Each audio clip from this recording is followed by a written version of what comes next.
नमस्कार मैत्रिणींनो, जय शंकर। आजचा आपला मेनू आहे ताकाची कढी। सध्या आमच्याकडे पावसाचं वातावरण चालू आहे आणि अशा वातावरणात कोणाकोणाला गरम गरम ताकाची कढी प्यायला आवडते ते मला नक्की सांगा। मला तर खूपच आवडते, त्यामुळे मी आज बनवणार आहे। त्यासाठी आपण तेलामध्ये जिरे टाकूया अगोदर, त्यानंतर कढीपत्ता, त्यानंतर हिरवी मिरची, लसूण, अद्रक आणि कोथिंबीर पेस्ट त्यामध्ये घालून घेऊया।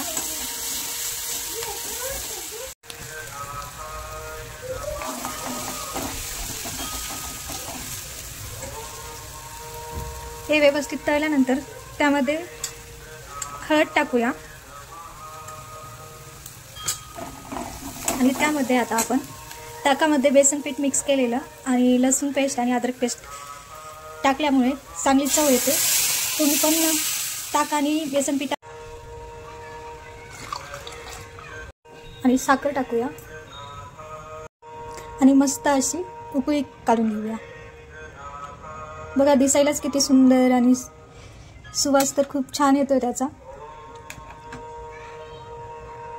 तुम्ही पण नक्की करून पहा। माझ्या चॅनलला नक्की लाईक, शेअर आणि सबस्क्राईब करा। धन्यवाद। वरून थोडीशी कोथिंबीर घालूया।